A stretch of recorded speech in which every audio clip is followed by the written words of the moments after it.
Hello and thanks for joining us from our studios in Israel. I'm Aaron Porras here with ILTV's Morning Briefing. In a shocking change of policy, now former IDF Chief of Staff Gadi Eisenkot revealed on Sunday to the British Sunday Times newspaper that Israel has indeed been supplying weapons and funding to Syrian rebel groups in the Golan Heights. These claims have been made many times throughout the years, but this is the first time an Israeli official has confirmed such reports, and it came on the same day that Eisenkot admitted responsibility for striking, quote, thousands of targets in Syria as well. Until now, Israel has only ever discussed humanitarian aid shipments and programs like Operation Good Neighbor. Earlier this week, Prime Minister and Defense Minister Benjamin Netanyahu also broke with Israel's tradition of ambiguity in Syria by adding to Eisenkot's comments. He confirmed not only that Israel carried out hundreds of attacks against Iranian and Hezbollah targets, but also that Israel struck Damascus International Airport last weekend, a break from policy that at the time was considered just a campaign ploy.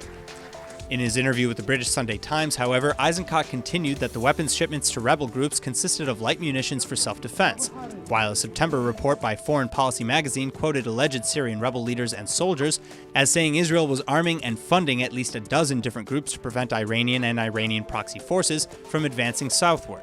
In fact, Foreign Policy wrote that Israel transferred assault rifles, machine guns, mortar launchers, vehicles, and more. That being said, rebel groups in the region still reportedly feel abandoned by Israel, both due to the lack of Israeli intervention during Assad's recapturing of Syrian territory, and due to the discontinuing of Israeli military and humanitarian aid that followed. Palestinian terror group Hamas has finally released a group of 3 Italian civilians who were held for over 24 hours after entering the Gaza Strip on Monday. The group of Italians had entered the Strip as part of a diplomatic mission to confirm security preparedness ahead of a visit to Gaza by the Italian ambassador to Israel. But Hamas reportedly suspected that they were secretly Israeli agents using Italian papers. According to reports, Hamas chased the Italians in their armored vehicle with diplomatic plates after it crossed into Gaza, and Hamas even reportedly fired upon the car before the diplomatic team arrived at an UNRWA facility where they sought refuge. Hamas, however, rejects these accounts, saying the Italians' vehicle was not involved in any shooting incident. After they arrived at the UNRWA office, though, UNRWA officials apparently then confirmed the identity and citizenship of the Italians, but to no use.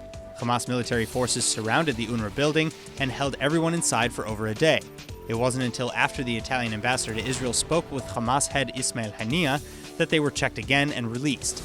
Now, while the case seems to have resolved, the incident does bring attention to Hamas's state of mind with respect to Israeli incursion. The Gaza terror organization has long accused many of cooperating with or spying for the enemy, even dolphins, but since the November IDF raid that ended in the death of an Israeli officer and sparked massive rounds of Gaza rocket fire, Hamas has seemingly been especially on edge. The governor of Florida is now calling for massive sanctions against Airbnb unless the online lodging website reverses its decision to bar listings in the Jewish settlements of the West Bank. And Governor Ron DeSantis consistently shared his support for Israel while campaigning last year, so for many it comes as no surprise that he's taking a stand against Airbnb's latest policy. In November, the lodging marketplace announced that it would delist at least 200 properties in Israeli settlements, claiming that the communities are at the core of the Israeli-Palestinian conflict. Governor DeSantis claims Airbnb is unfairly targeting Jewish people, however, which is why he's announcing 2 possible actions against Airbnb. He claims his state will either suspend the use of Airbnb for state-paid travel or bar the state's pension fund from investing in Airbnb. That being said, Airbnb isn't currently publicly traded, but this is a threat nonetheless if the company does decide to go public. Airbnb has responded to the announcement, saying that Airbnb, quote, remains deeply committed to our more than 20,000 hosts in Israel, and the company's spokesman, Ben Brait, added that the company does not support a boycott against the Jewish country. They have remained firm, though, in their barring of Israeli West Bank listings. Governor DeSantis is planning to visit Israel for his first international trip this coming May, and he's pledging at least $2 million in state money to Jewish schools for security enhancements. In other news, Israeli Prime Minister Benjamin Netanyahu has just met with the Japanese Minister of Economy and Trade, Hiroshige Seiko. Minister Seiko is in Israel now, marking his 3rd visit in the past 4 years, and he's of course accompanied by a massive delegation, including around 150 senior Japanese business people and around 90 representatives of major Japanese companies. This also comes as Israel and Japan have been deepening their economic and commercial cooperation over recent years, especially given the growing Japanese investments in Israel. Further, a free trade agreement between the 2 countries is now being reviewed by both sides as well, which could have a major impact on future economic ties.